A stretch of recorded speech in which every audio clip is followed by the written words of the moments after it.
मनुष्य की महानता और सफलता उसके गुण, उसकी मेधा से मापी जाती है, फिर क्यों किसी के जीवन पर उसके जन्म, जाति और कुल की छाप लगा दी जाती है गुरुदेव? जब विश्वामित्र राजकुल में जन्म लेकर ब्रह्म ऋषि बन सकते हैं, जब आचार्य द्रोण ब्राह्मण कुल के होकर क्षत्रियों को ललकार सकते हैं, जब मेरे महान गुरु परशुराम एक ब्राह्मण होकर शस्त्र धारण कर सकते हैं, तो फिर इस सूत पुत्र के साथ अन्याय क्यों गुरुदेव? क्यों ऐसा होता है कि यदि एक सूत पुत्र वेद की ऋचा सुन ले तो उसके मुख में पिघला शीशा भर दिया जाता है? क्यों किसी शूद्र को शिक्षा के अधिकार से वंचित रखा जाता है? क्यों मेरे भाई शोण को मार दिया गया था? क्योंकि उसने वेद पाठ करने का दुस्साहस किया। क्यों एक क्षत्रिय की उदंडता को उसका साहस माना जाता है और एक सूत की वीरता को उसका दुस्साहस? क्यों गुरुदेव? क्यों क्यों क्यों क्यों क्यों? जिन ब्रह्मदेव के दिव्यास्त्र आपने मुझे सौंपे, उन्होंने सृष्टि की रचना में क्या कोई भेदभाव किया? जन्म से लेकर अभी शरण में आने तक सदैव अपमान सा आपके चरणों में आया तो लगा कि हाँ, मुझ में भी प्राण है। आपकी छत्रो छाया से वंचित नहीं होना चाहता था गुरुदेव। ये कारण सम्मान से जीवन जीने का अधिकार चाहता था, इसलिए जीवन में पहली बार असत्य कहा। परंतु आपके प्रति मेरी श्रद्धा, मेरी शिक्षा के प्रति मेरी निष्ठा और मेरे कर्म के प्रति मेरी आस्था में किंचित भी असत्य नहीं है गुरुदेव। आपके इस शिष्य ने आपकी हर शिक्षा, हर परीक्षा को ईश्वर का प्रसाद मानकर ग्रहण किया और आज ये राधे सगर्व आपका श्राप भी स्वीकार करता है। किंतु इतना निवेदन अवश्य करूंगा कि मेरा सूत पुत्र होना मेरे अधिकार में नहीं था। इतना अवश्य कहूंगा कि आपने मुझे उस भूल के लिए श्राप दिया जिस पर मेरा कोई वश नहीं था गुरुदेव। तुम्हारा तुम्हारे जन्म पर वश नहीं था, मैं जानता हूं, परंतु तुम्हारा वश कर्म पे तो था और तुम्हें श्राप तुम्हारे असत्य बोलने के कर्म के कारण मिला है। नहीं गुरुदेव, एक सूत पुत्र को श्राप मिला क्योंकि उसका जन्म ब्राह्मण कुल में नहीं हुआ, क्योंकि एक सूत होने के पश्चात भी उसने सम्मान से जीवन जीना चाहा, अपना अस्तित्व बनाना चाहा, इसलिए एक सूत पुत्र को श्राप मिला। अपने गुरु से सत्य ना बोलने की भूल तुमसे हुई है कर्ण, और एक गुरु ने अपने शिष्य का सत्य जाने बिना उसे श्राप दे दिया। ये भूल परशुराम कर बैठा।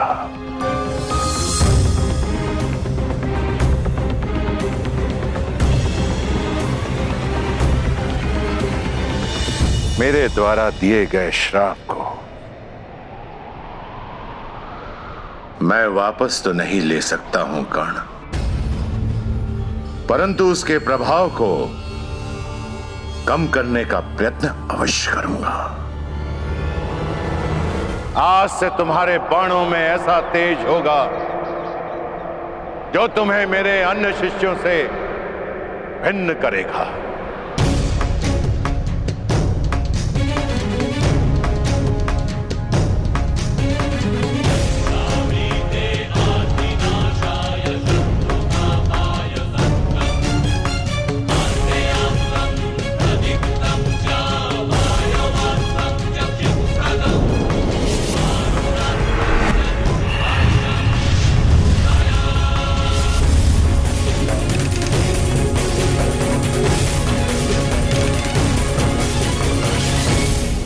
ये मेरा सबसे शक्तिशाली दिव्यास्त्र है, परंतु ब्रह्मास्त्र से अधिक नहीं।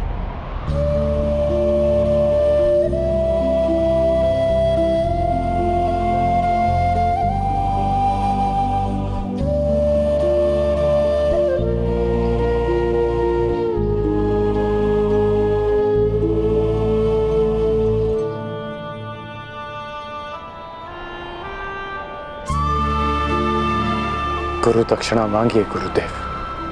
गुरु दक्षिणा क्या मांगू मैं तुमसे कर्ण? सब कुछ तो मैंने तुमसे ले लिया है, अब तो कुछ तुम्हें देना चाहता हूं।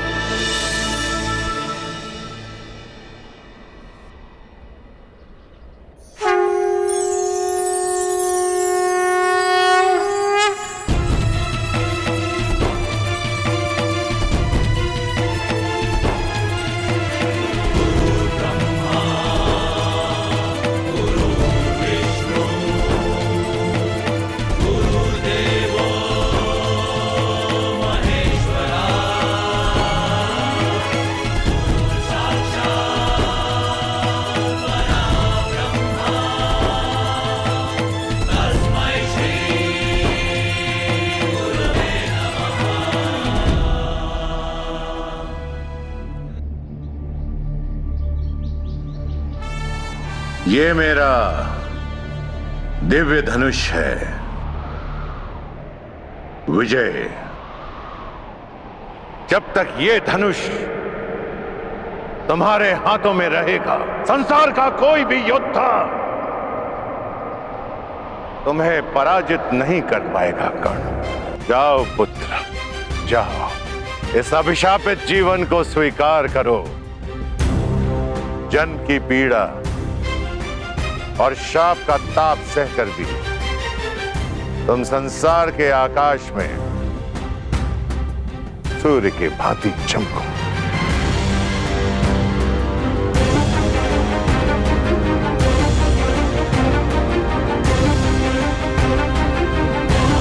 माता की मार संसार का सबसे बड़ा प्यार होता है, और गुरु का श्राप भी महादेव के प्रसाद से कम नहीं। और आपका ये श्राप,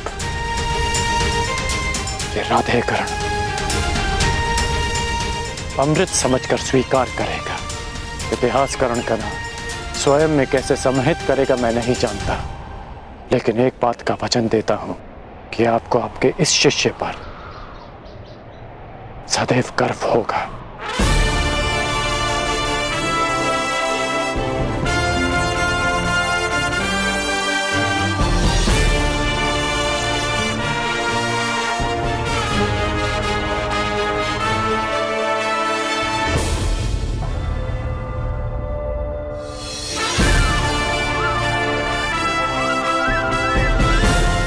आज से मेरा नया जीवन प्रारंभ होता है। दिव्यास्त्रधारी कर्ण और मैं अभिशापित सूत पुत्र भी, मैं जिसे जीवन का अधिकार नहीं मिला, और मैं जो इस अधिकार के लिए अपनी अंतिम श्वास तक लड़ूंगा, मैं राधेकर्ण।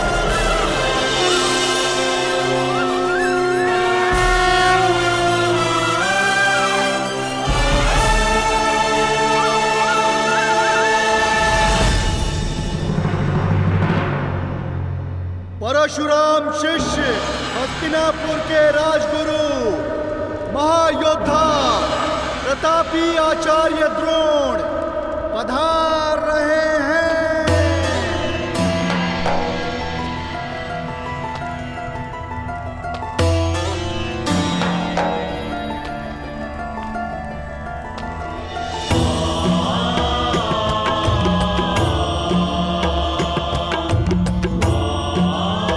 हस्तिनापुर नरेश महाराज धृतराष्ट्र की जय हो। आपके स्वर से लगता है कि रंगभूमि कुमारों के प्रदर्शन के लिए तैयार है। जी महाराज, 105 योद्धा हस्तिनापुर के आकाश में अपने शस्त्र बल का तेज फैलाने के लिए प्रस्तुत है। और इतना नहीं महाराज, हस्तिनापुर की जनता अपने राजकुमारों के स्वागत के लिए आतुर है, प्रतीक्षा कर रहे हैं कि वे कब आएंगे। समय आ गया है जब मेरे पुत्र अपनी योग्यता का प्रदर्शन करेंगे। समय की चाल में आहट नहीं होती महाराज, किंतु वेग की भांति वो चलता है। कल की ही बात लगती है कि नन्हे कौरव और पांडव इसी महल के आंगन में उद्दंडता करते फिरते थे और आज शक्ति का प्रदर्शन करने के लिए प्रस्तुत हैं। भाग्यशाली है भीष्म जो अपने पुत्रों का ये रूपांतरण देख सकता है। सौभाग्यशाली तो हस्तिनापुर है ताचरी, जिसे आपकी छत्र छाया मिली।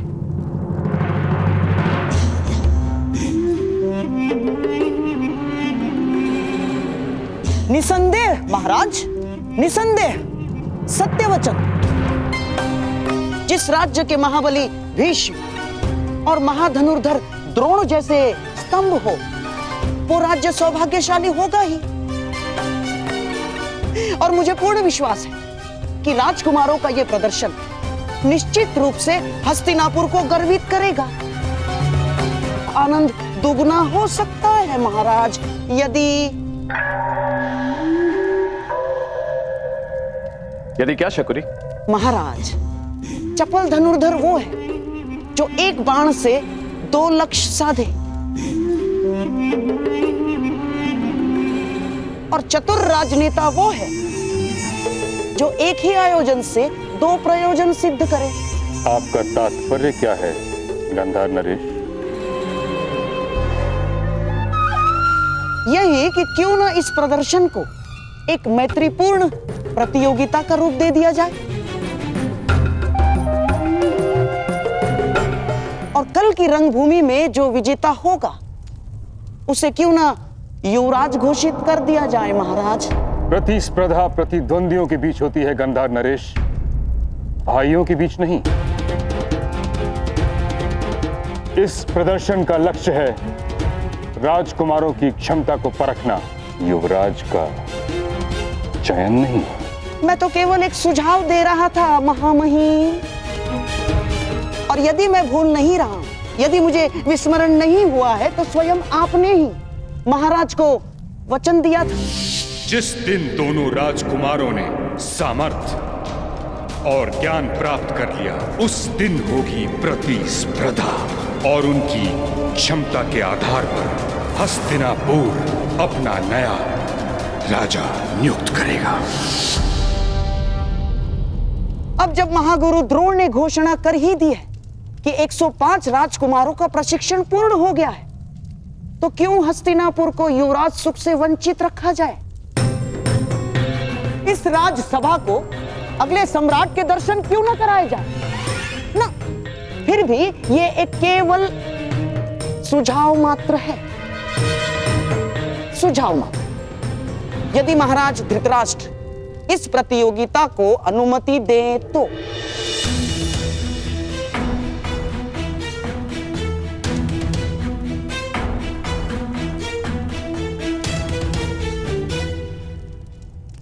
उचित कह रहे हो शकुनी।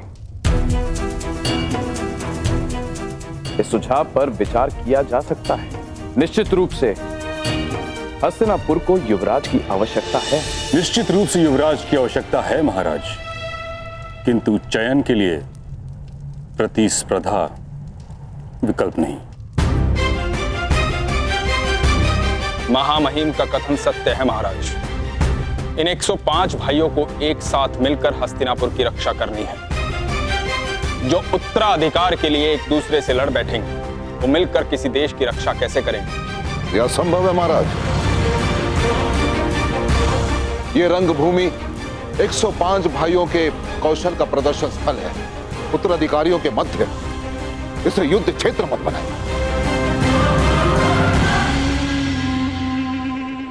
यदि रंगभूमि के इस आयोजन से युवराज के चयन का प्रयोजन सिद्ध होता है तो इसमें खोट क्या है आचार्य? खोट केवल इतना है गंधार नरेश कि कहीं भाइयों के बीच का खेल रक्त रंजित स्पर्धा में न बदल जाए। महामहिम भीष्म बिल्कुल ठीक कह रहे हैं। आचार्य, वो क्षत्रिय कैसा जो युद्ध से भयभीत हो जाए, और वो राजकुमार कैसा जो अपने राज्य की रक्षा के लिए घाव खाने से पीछे हट जाए? और क्या गुरु द्रोण को अपने शिष्यों पर इतना भी विश्वास नहीं कि वे तनिक पीड़ा सह सकेंगे? और क्या महामहिम भीष्म को अपने कुल के रक्त की परीक्षा लेना क्या इतना कठिन प्रतीत हो रहा है? क्यों? जो गंगा पुत्र भीष्म अपने केवल वचन के लिए आजन्म ब्रह्मचारी रहे, जिन्होंने अपने दिए हुए वचन के लिए मृत्यु को स्वयं से आज तक दूर रखा, क्या ऐसे महामहिम महाबली गंगा और शांतनु पुत्र भीष्म हस्तिनापुर के सिंहासन को एक सशक्त, समर्थ, सक्षम और सुरक्षित हाथों में नहीं देखना चाहेंगे? मैं मानता हूं ताछरी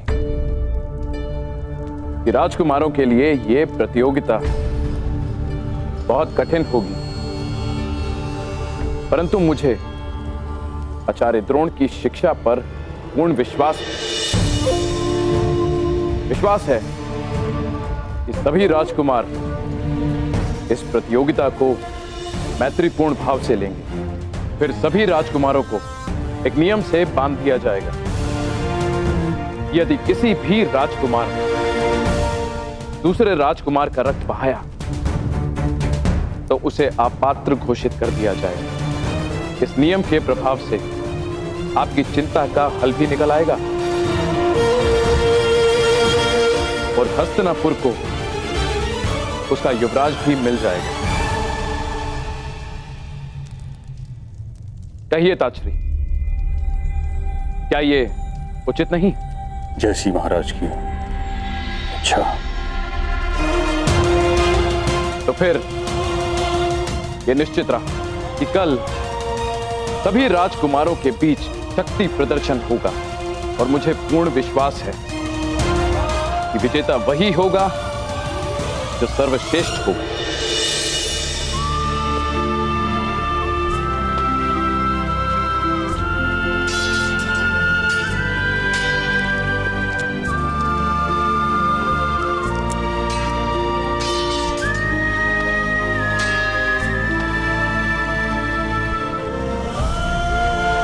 सावधान रहना, मेरे प्राण का सामना करो।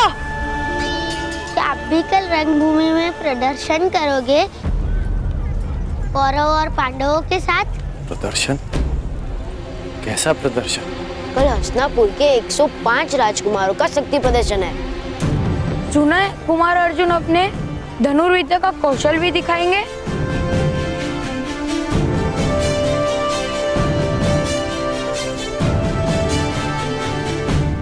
कल की प्रतियोगिता में कौन किसके साथ द्वंद्व करेगा, यह निश्चय आप करेंगे। प्रतियोगिता पक्षपात रहित होनी चाहिए महामहिम। आप आचार्य द्रोण पर संदेह कर रहे हैं गंधार नरेश? नहीं महामहिम, कदापि नहीं। मैं तो केवल मानवीय निर्बलता की बात कर रहा हूं। कितना भी प्रयास कर लीजिए, घुटना पेट की ओर ही मुड़ता है, और ना चाहते हुए भी एक माता अपने पुत्र के पक्ष में ही बोलती है महामहिम।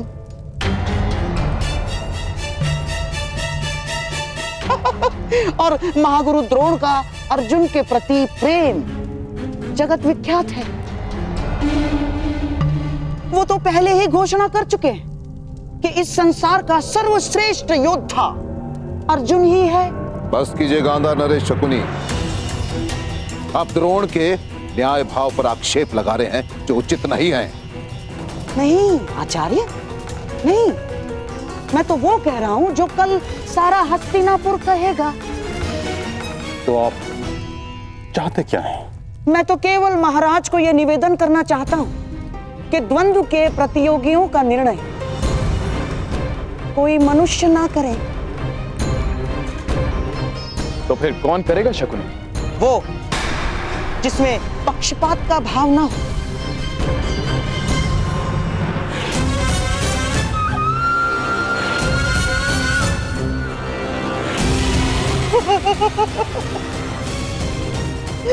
ये मेरे पास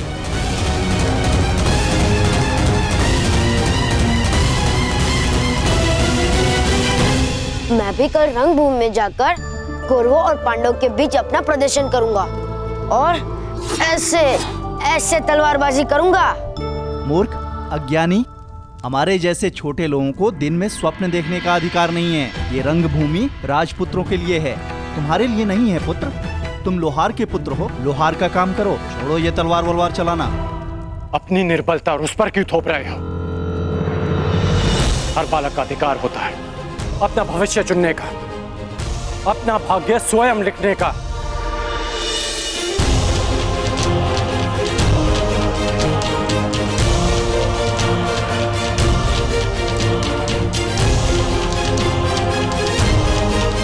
छोटे मित्र, कभी स्वप्न देखना मत छोड़ना और उसे पूरा करने का परिश्रम करना भी मत छोड़ना। कौन से देश से आए हो मित्र? मनुष्य का भाग्य उसके जन्म से ही निश्चित हो जाता है, यही नीति है। यदि यही नीति है तो इस नीति को बदल दूंगा मैं। हस्तिनापुर के मस्तक पर अपने बाणों की नोक से अपना भाग्य स्वयं लिखेगा ये राधेय।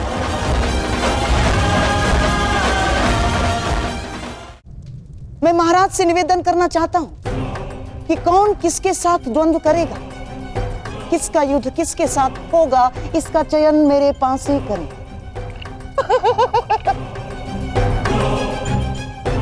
महाराज, इससे खेल भी रोचक हो जाएगा और महागुरु द्रोण पर किसी प्रकार का आरोप भी नहीं लगेगा। परंतु मैं शकुनी की बात से सहमत हूं ताक्षरी।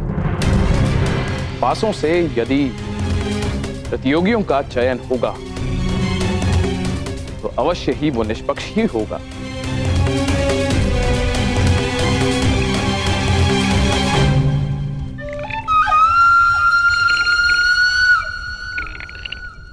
तो फिर यह निश्चित रहा, कल रंगभूमि में राजकुमारों के बीच प्रतिस्पर्धा होगी। किंतु स्मरण रहे कि प्रजा को कदापि यह ज्ञात नहीं होना चाहिए कि जीतने वाला हस्तिनापुर का युवराज होगा। प्रजा राजकुमारों के कौशल का आनंद उठाएगी और हम सब ये निर्णय करेंगे कि हस्तिनापुर का अगला युवराज कौन होगा, कौन होगा सर्वोत्तम योद्धा। यदि यही नीति है तो इस नीति को बदल दूंगा मैं। हस्तिनापुर के मस्तक पर अपने बाणों की नोक से अपना भाग्य स्वयं लिखेगा ये राधेय।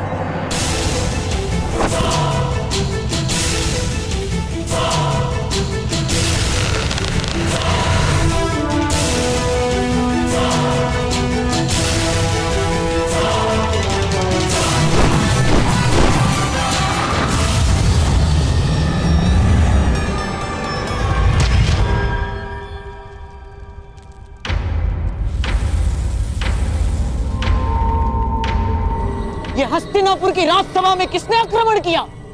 यह आक्रमण नहीं, किसी के आगमन का संदेश है। आचार्य द्रोण, इस बाण पर गुरु परशुराम का चिन्ह है। परंतु महामहिम, गुरु परशुराम के दो जीवित शिष्य आप और मैं इस राज्यसभा में उपस्थित हैं, तो फिर यही प्रश्न मुझे विचलित कर रहा है आचार्य द्रोण।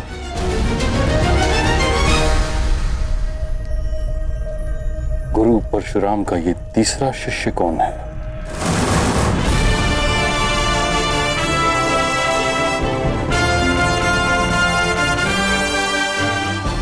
अब समय है कौशल के प्रदर्शन का।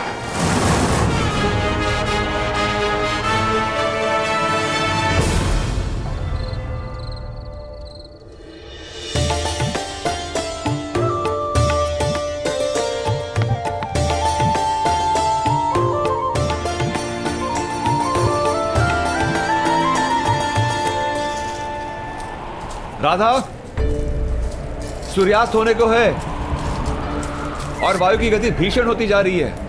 लगता है चक्रवात आने वाला है। भोजन पक गया या नहीं? बस हो गया।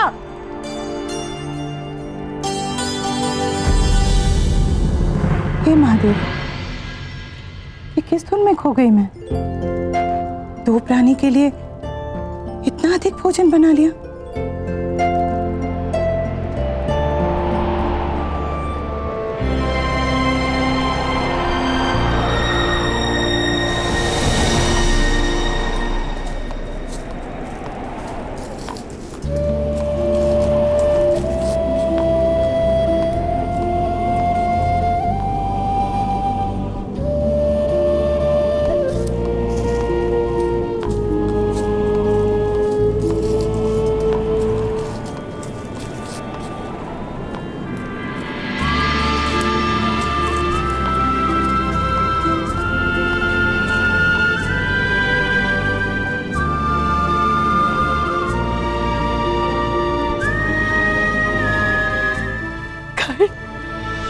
राधे कर्ण माता।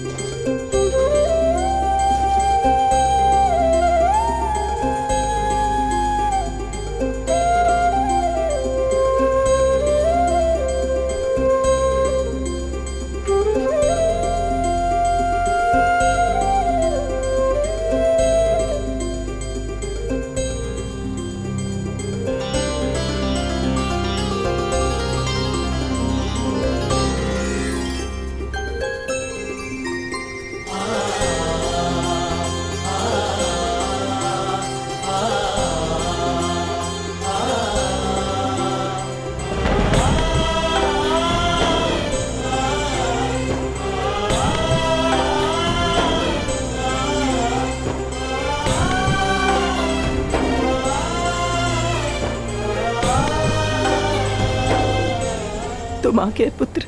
हाँ माँ, मैं आ गया।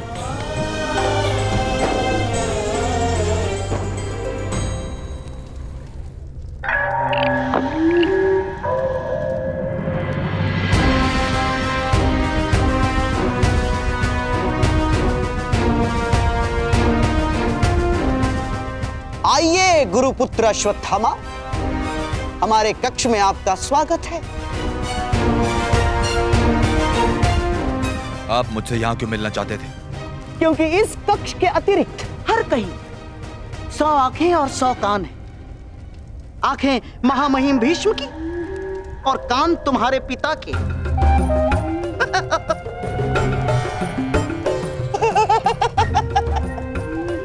और यहाँ इस कक्ष में हमारी बात सुनने और देखने वाला कोई नहीं।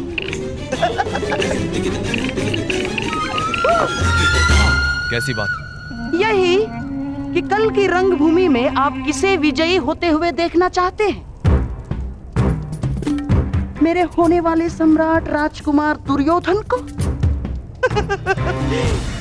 या आपके पिता के प्रिय शिष्य उस अर्जुन को? उत्तर आप अच्छी तरह से जानते हैं गांधार नरेश। अर्जुन, अर्जुन वो शूल है जिसे मेरे पिताश्री ने स्वयं अपने हाथों से मेरे वक्ष में घोंप दिया। पिताश्री ने सदैव उसे अधिक प्रेम दिया, जन्म मुझे दिया, परंतु एक पिता की धरोहर, अपना सारा ज्ञान उसे सौंप दिया। निश्चित रूप से अश्वत्थामा उस अर्जुन की पराजय देखना चाहता है। कल की स्पर्धा में कुमार दुर्योधन ही विजयी होने चाहिए। जिन लोगों के शत्रु एक हों, उन्हें आपस में मित्रता कर लेनी चाहिए अश्वत्थामा। हमारा स्वप्न एक है और वो स्वप्न पूरा होने में बाधा भी एक ही है। अर्जुन, तो उस बाधा को दूर करने का कोई हल सोचा है आपने? उसका हल बताने के लिए तो आपको यहां बुलाया है।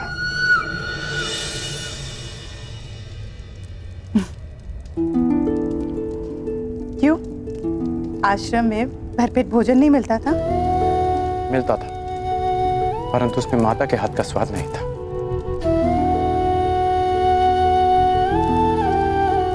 वैसे आपको किसने सूचना दी मेरे यहाँ आने की कि आपने ये भोजन तैयार रखा? क्यों? पूर्वाभास केवल तुम धनुर्धारी को ही होता है। तुम लोग शब्द सुनकर लक्ष्य का आभास कर लेते हो, किंतु माता का अपने पुत्र के लिए आभास सबसे अधिक शक्तिशाली होता है।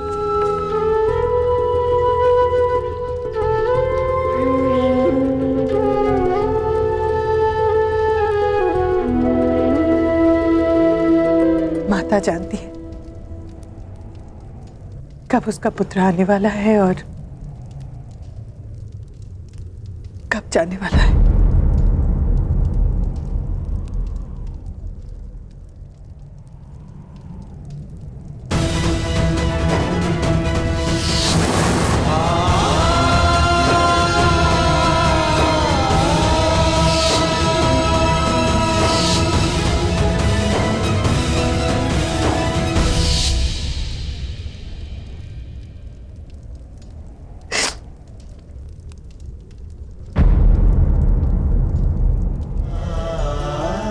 आभास भले ही ना हो, एक भाई की जाने की पीड़ा एक भाई को भी कम नहीं होती मां।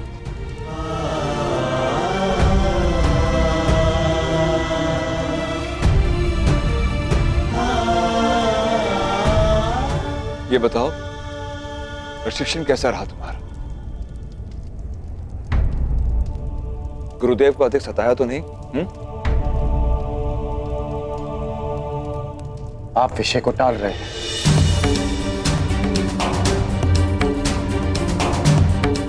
जीवन है कर्ण, अप्रत्याशित घटनाएं घटती है, परंतु जीवन रुकता नहीं। परंतु आप भूल नहीं सकते, जो हुआ उसे जीते जी भुला पाना संभव है, और स्मरण रखकर जी पाना भी संभव नहीं है कर्ण।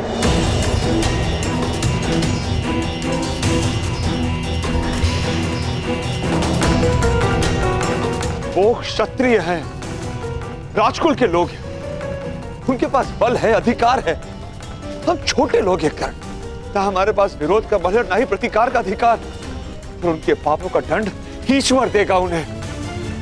भगवान, ईश्वर, विधाता, कब तक न्याय पाने के लिए उनके सहारे बैठे रहेंगे आप लोग?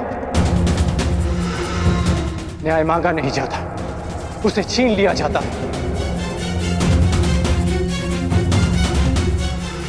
माता, आप तो वासुदेव कृष्ण को भी ईश्वर का रूप मानती हैं ना? तो आप लोगों ने सुना ही होगा कि किस प्रकार वो यदुवंशियों के मध्य समानता का संदेश दे रहे हैं। उनके लिए सब समान है। जो काम वो यदुवंशियों में कर रहे हैं, वही काम हमें हस्तिनापुर में करना होगा। सबकी समानता, सबके लिए न्याय। बस कर्ण,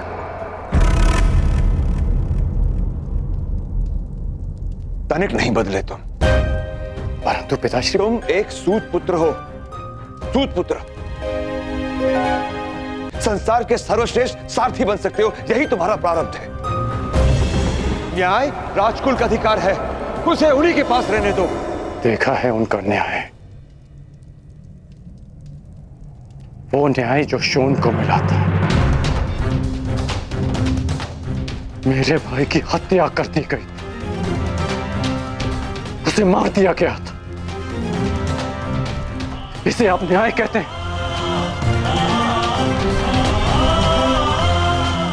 न्याय और सत्य से भागते हैं आप लोग। इसलिए नहीं कि आप लड़ नहीं सकते, बल्कि इसलिए कि आप लड़ना ही नहीं चाहते।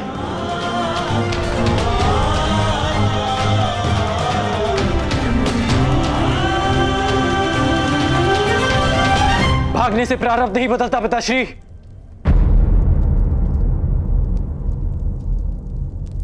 आपका राधे नहीं भागेगा माता, नहीं भागेगा। आपको स्मरण है ना, आपने मुझसे शोन की हत्या का प्रतिकार मांगा था, सबके लिए न्याय मांगा था। मैं करूंगा प्रतिकार माता। शोन को न्याय मिलेगा, हम सबको न्याय मिलेगा। और अगर नहीं मिला तो मैं उस न्याय को अपने बाणों से छलनी कर, अपने रथ से बांधकर घसीटता हुआ आपके चरणों में ले आऊंगा। ये मेरा वचन है आपसे।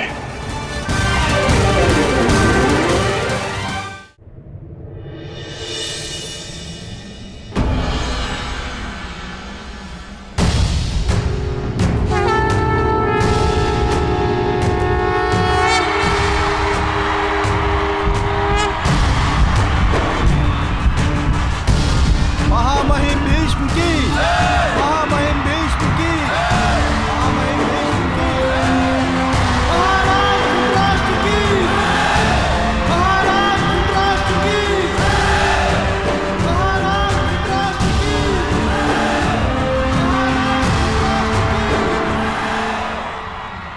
हस्तिनापुर के सभी निवासियों का इस रंगभूमि में स्वागत है। आज हस्तिनापुर के 105 राजकुमार अपने प्रशिक्षण का प्रदर्शन करेंगे, जिसके पश्चात आप सबको विश्वास हो जाएगा कि आने वाले कई दशकों तक हस्तिनापुर सुरक्षित रहेगा। हर युद्ध से, हर आक्रमण से हस्तिनापुर की ओर कोई चुनौती नहीं दे पाएगा। यद्यपि हस्तिनापुर का कोई शत्रु अस्तित्व में नहीं है, और यदि है तो यह उसको चुनौती है कि भीष्म के साथ साथ हस्तिनापुर में 105 योद्धा उपस्थित हैं उसकी सुरक्षा के लिए। ताक्षरी इतना समय क्यों लगा रहे हैं विदुर? स्पर्धा प्रारंभ क्यों नहीं कर रहे? अब प्रतीक्षा नहीं होती। मैं दुर्योधन, मैं जानना चाहता हूं कि अब मेरा उत्तराधिकारी कौन बनेगा।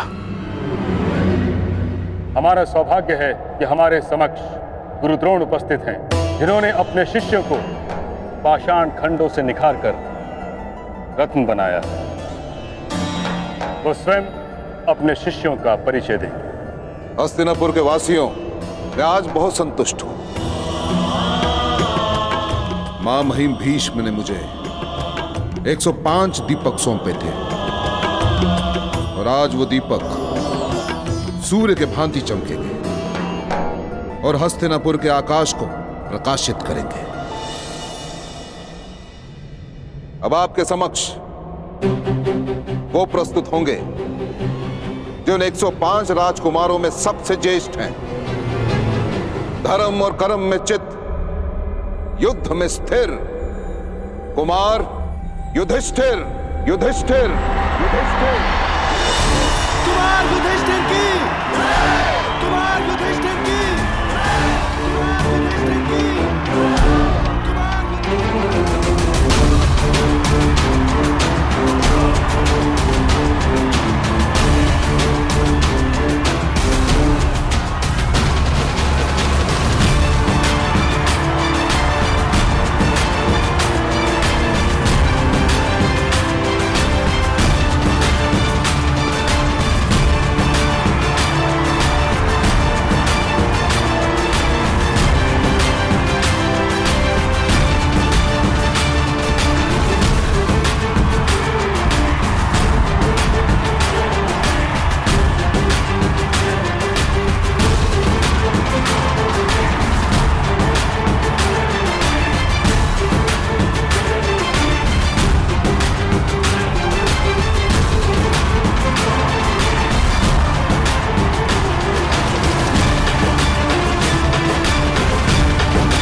अब आप सबके समक्ष प्रस्तुत होंगे हस्तिनापुर नरेश महाराज धृतराष्ट्र के 100 पुत्र, जिनका नेतृत्व अजय योद्धा, गदा युद्ध में प्रवीण महाराज कुमार दुर्योधन दुर्योधन कुमार दुर्योधन की, कुमार दुर्योधन की, कुमार दुर्योधन की, कुमार दुर्योधन की, कुमार दुर्योधन की।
ये स्वर कैसा कुंती?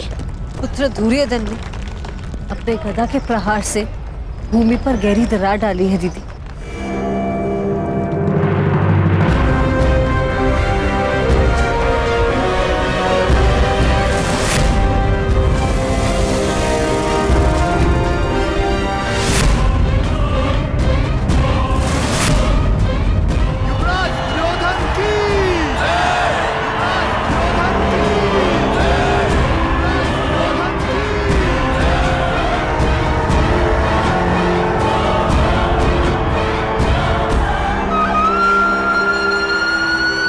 महाराज धृतराष्ट्र, पितामह भीष्म समेत उपस्थित सभी को दुर्योधन का प्रणाम।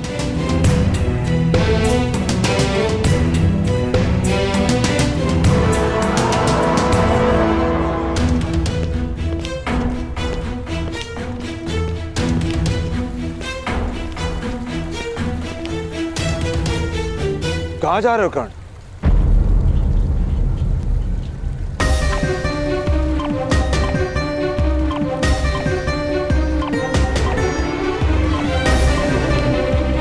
उत्तर आप जानते हैं, कुमारों का प्रदर्शन देखने जा रहा हूं।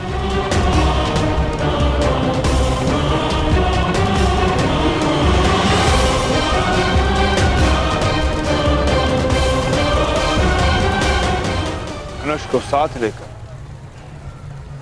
तुम कहीं नहीं जा रहे हो।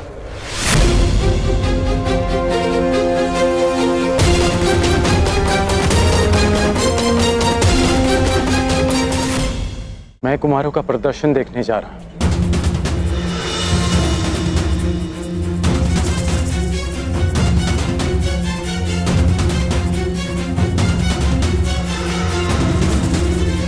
धनुष को साथ लेकर तुम कहीं नहीं जा रहे हो।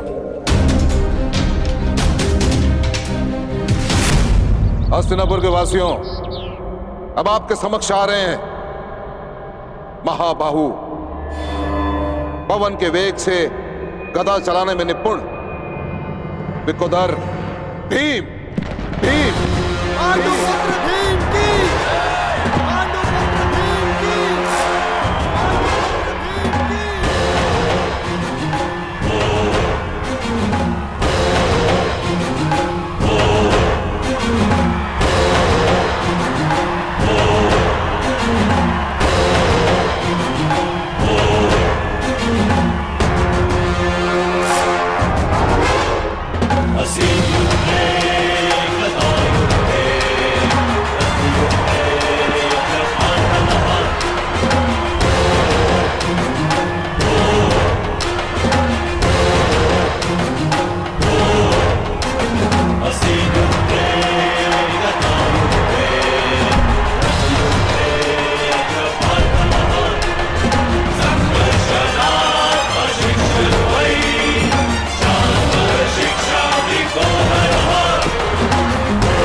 कुंती, ये गर्जना कैसी? पुत्र भीम ने दुर्योधन की बनाई दरार को अपने बल से भर दिया है।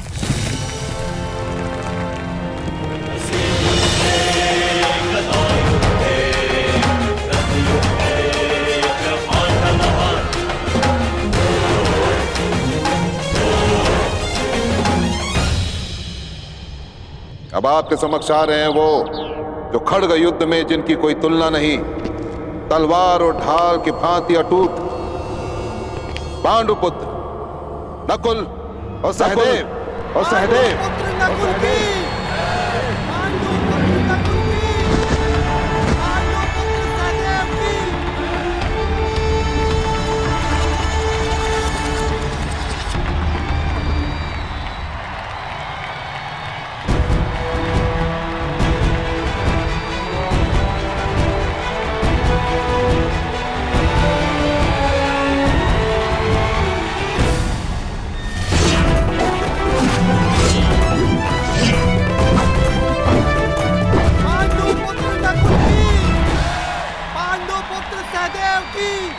और अंत में हस्तिनापुर वासी स्वागत करें उस योद्धा का जिसके धनुष्य के प्रत्यंचा में मेघों की गर्जन है, जिसके बाणों में चक्रवात का वेग है, जिसके कौशल में इंद्र का तेज है। स्वागत करें पांडुपुत्र अर्जुन का, पांडुपुत्र अर्जुन का, पुत्र अर्जुन का।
प्रदर्शन प्रारंभ हो गया है पिताश्री। अपने पुत्र को जाने की आज्ञा दीजिए। अपने पुत्र को जाने की आज्ञा दे देता ही अधिरथ, परंतु अपने कुल की सीमा भूल चुके एक मूर्ख को आज्ञा नहीं दूंगा। अब भी समय है कर्ण, क्षत्रियों के साथ अपनी तुलना करना बंद कर दो। जिनके बीच हम बैठ नहीं सकते उन्हें ललकारने का स्वप्न देखना बंद कर दो। यदि तुम वहां पर गए और कुछ कर बैठे तो क्या अनर्थ होगा उसकी कल्पना तक नहीं कर सकते तुम।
कुंती, सभी राजकुमार रंगभूमि में प्रवेश कर चुके हैं, तो अब द्वंद्व प्रारंभ होगा ना?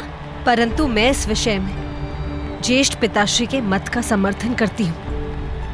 भाइयों में द्वंद्व नहीं होना चाहिए दीदी। द्वंद्व भाइयों में नहीं, सिंहासन के उत्तराधिकारियों में होगा कुंती। और ये आवश्यक भी है, क्योंकि हस्तिनापुर का अधिकार है कि उसे सबसे बलशाली युवराज मिले। युवराज होने वाला राजा होता है गांधारी दीदी। उसे बलशाली होने के साथ साथ न्यायप्रिय, धर्मवान और शांत भी होना चाहिए। अब इसका निर्णय तो द्वंद्व करेगा, हमारी बातें नहीं।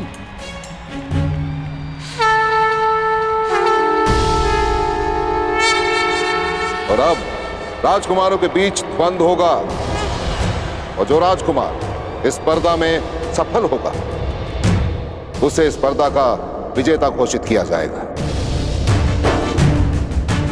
और यह द्वंद्व किस किस के मध्य होगा, इसका चयन पासों के आधार पर होगा।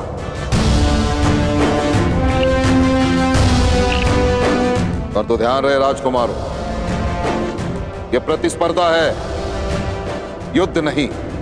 यदि किसी प्रतियोगी के प्रहार से किसी भी प्रतिद्वंदी का रक्त बहा तो उसी क्षण उस राजकुमार को स्पर्धा से अयोग्य घोषित कर दिया जाएगा।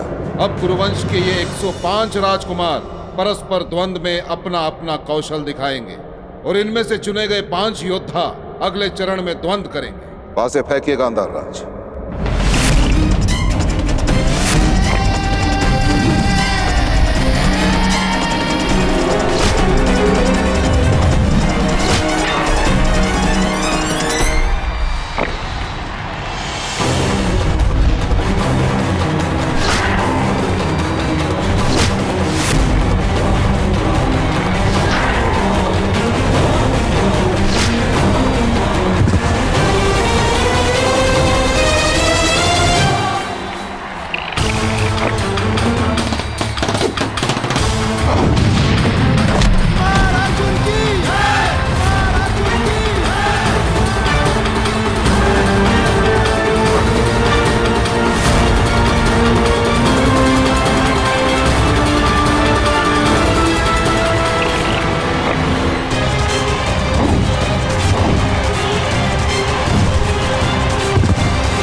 गुरुदेव, ये एक मैत्रीपूर्ण स्पर्धा है। दुर्योधन का प्रहार घातक सिद्ध हो सकता था। हुआ तो नहीं ना भ्राताश्री। नियम अनुसार यदि रक्त बहता तो मैं अयोग्य सिद्ध होता। दिखाइए कहां है रक्त?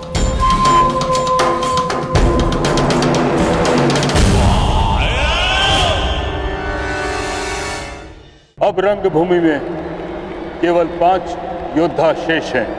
अर्जुन, युधिष्ठिर, भीम, दुशासन और दुर्योधन। अंतिम चरण में इन सब में द्वंद्व होगा। अरे काका, आप अभी तक यहीं हो? सारा हस्तिनापुर रणभूमि में है। अंतिम चरण प्रारंभ हो गए और अर्जुन अपना कौशल्य दिखाने वाले हैं।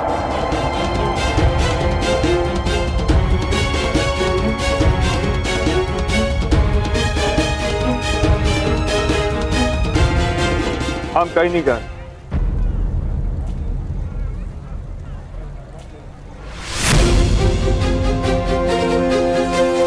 सुना नहीं कर्ण? भीतर जाओ।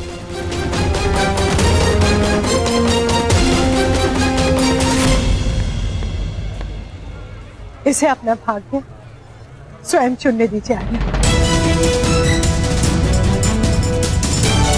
राधा, पुत्र मुंह में इतनी अंधी हो गई हो कि अपने पुत्र के प्राण का मोह नहीं बचा। उसे रोकने के स्थान पर उसे उकसा रही हो तुम। जिस न्याय के लिए इसने प्रशिक्षण लिया उसे पाने से जाने दीजिए आर्य। कोई कहीं नहीं जाएगा। भीतर चलो।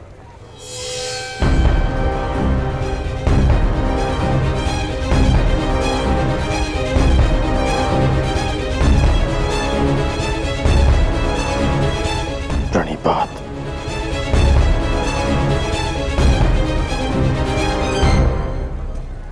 यदि जाना ही था तो आज्ञा लेने का ढोंग क्यों किया?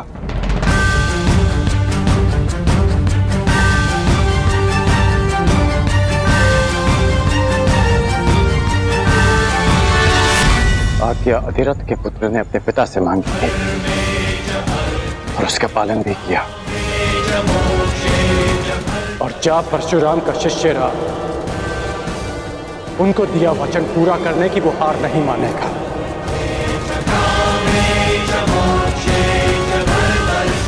आपने सूत पुत्र कर्ण को रोका था, परंतु परशुराम शिष्य राधेय को आज्ञा मिल चुकी है।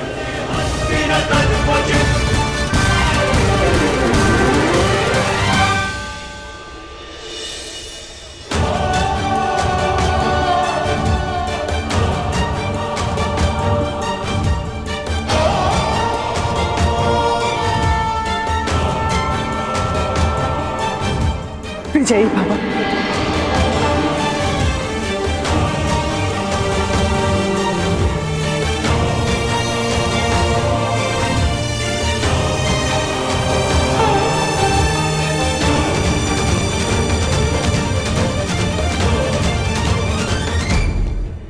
शेष बचे 5 राजकुमारों के बीच अंतिम चरण का युद्ध होगा। क्रमांक के आधार पर पहला क्रमांक मिलता है युधिष्ठिर को, दूसरा दुर्योधन को, तीसरा अर्जुन को, चौथा दुशासन को और 5वां भीम को। पासे फेंकिए गांधार राज। अब बताओ मेरे पासों, किस किस के बीच द्वंद्व होगा?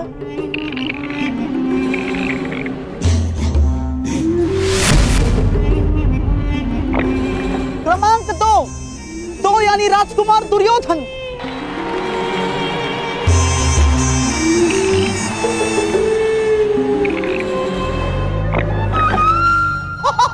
क्रमांक 4 यानी राजकुमार दुशासन।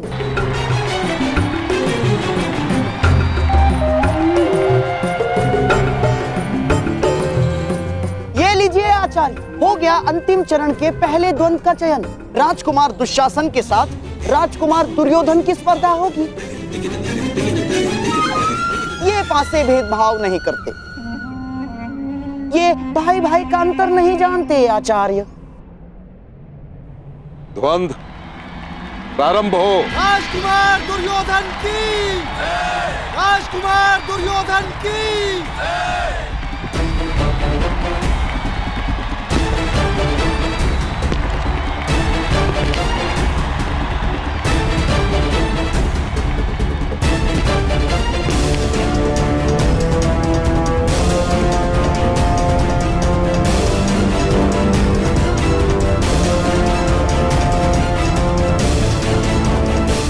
क्षमा कीजिए आचार्य, परंतु मैं अपने ज्येष्ठ भ्राता पर प्रहार नहीं करूंगा।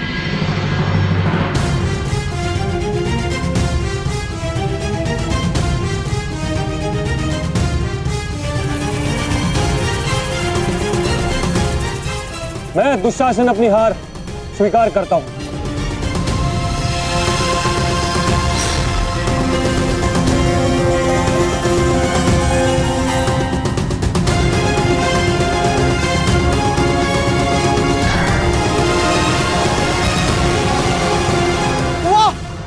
संसार में जहां एक छोटी सी विजय के लिए भाई भाई का गला काट देता है, वहां भाई भाई का ऐसा प्रेम, शताब्दियों तक ये भाई भाई का प्रेम स्मरण रहेगा। वाह!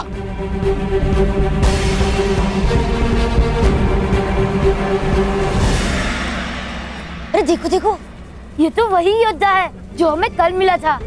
मुझे छोटा मित्र कहता है। इसने कल आकाश में इतना ऊंचा बाण चलाया, इतना ऊंचा बाण चलाया कि हम देख ही नहीं पाए। ये अवश्य स्पर्धा में भाग लेगा। मित्र, आप अवश्य विजय होंगे। वचन दीजिए हमें, आप विजय होंगे। इससे वचन पूर्ति की आशा मत करो बालक, क्योंकि अपने दिए वचन भूल जाने का रोग है इसे।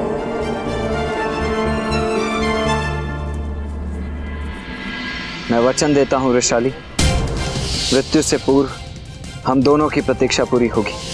मैं अवश्य आऊंगा। राधेय कर्ण अपनी माता की शपथ लेकर कहता है। अब यदि आप इस कर्ण का मुख देखेंगे तो वो केवल तभी जब वो गुरु परशुराम से दीक्षा ले लेगा।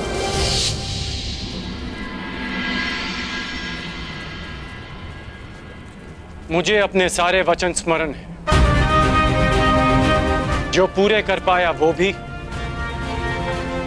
जो भी पूरे करने हैं वो भी स्मरण है। माटी से सना मेरी मित्र का वो मैला हाथ जो उसने मुझे नहीं सौंपा, स्वयं मेरे लिए। मैं कर्ण के लिए बंधन नहीं बन सकती, उसके जीवन का सबसे बड़ा दुख नहीं बन सकती मैं। मुझे क्षमा कर दीजिएगा माता।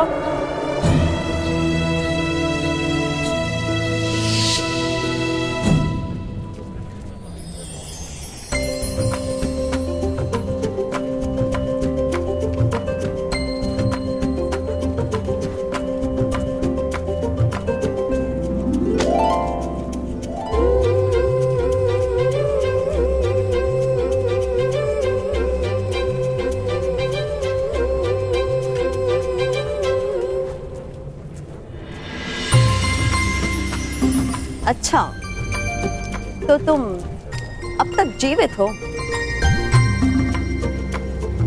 प्रत्यक्ष को प्रमाण की आवश्यकता नहीं। तो अपने वचन के अनुसार अब तुम संसार के सर्वश्रेष्ठ धनुर्धर हो। बताओ, प्रमाण कैसे दूं? प्रमाण देने का केवल एक ही उपाय है, एक ही स्थान है, ये तुम्हारे समक्ष।